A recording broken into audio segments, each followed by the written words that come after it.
चल रही है अबू, और दूसरे राउंड में दिव्यानी राणा को 6,314 वोटों से लीड मिलती हुई नजर आ रही है। दूसरे राउंड के बाद बीजेपी को 4,000 की लीड है और पैंथर्स पार्टी के हर्षदेव सिंह, जो कि 3 बार से एमएलए रह चुके हैं, पैंथर्स पार्टी का जो एक वर्चस्व था उसे वो कहीं ना कहीं बरकरार रखते हुए और उसे एक बार रिवाइव करते हुए हर्षदेव सिंह अगर कहा जाए तो शायद गलत नहीं होगा, नजर आ रहे हैं। और तीसरे नंबर पर नेशनल कॉन्फ्रेंस की शमीमा बेगम, जो 2020 से डीडीसी मेंबर वहां पर हैं, वो तीसरे नंबर पर चल रही हैं।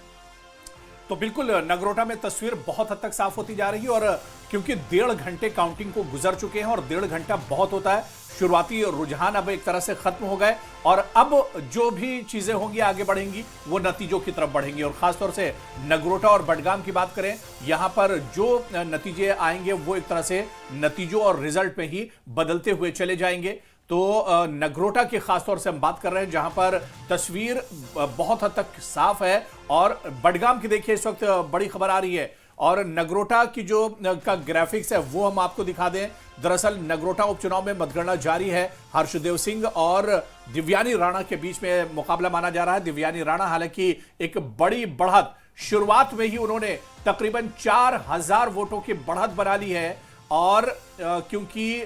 इनके पिता स्वर्गीय देवेंद्र सिंह राणा जो कि एक बहुत बड़ी पर्सनालिटी थे, जब तक वो एनसी के साथ रहे, एनसी उस इलाके में मजबूत रही, और फिर जब 2024 में वो बीजेपी के साथ गए तो बीजेपी वहां पर भारी भरकम वोटों के बिल्कुल, साथ इसलिए मैंने ये समझा अबू कि देवेंद्र सिंह राणा किसी पार्टी के मोहताज नहीं थे। यूं तो देखिए पार्टी ही लीडर को बनाती है, पार्टी एक नेता को बनाती है, लेकिन देवेंद्र सिंह राणा के साथ ये फैक्टर हमेशा से रहा कि उनके काम और उनका जो वर्चस्व, वो तमाम चीजें जो थी वो उनके साथ ज्यादा मैटर करती थी इसके कंपैरिजन में कि वो किसी पार्टी से लड़ रहे हैं। वहीं बडगाम की अगर बात कर लें तो बडगाम सीट पर पहले राउंड में नेशनल कॉन्फ्रेंस आगे चल रही है। बडगाम सीट पर पहले राउंड की गिनती पूरी हो चुकी है और नेशनल कॉन्फ्रेंस इसमें आगे है। आगा सईद महमूद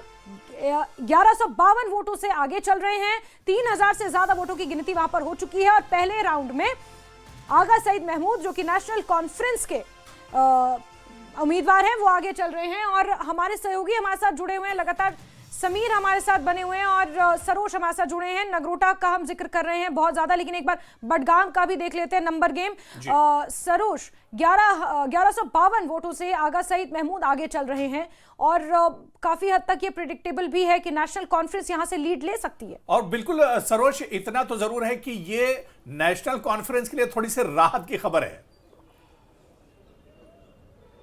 हाँ देखिए, हालांकि अभी पहला ही राउंड हुआ है और अभी करीबन 14 राउंड्स और बाकी है, कुल मिला के 15 राउंड्स हैं और 17 कैंडिडेट्स है। देखिए अभी आप जब कह रहे थे जैस्मिन की किस प्रिडिक्टेबिलिटी पे या किस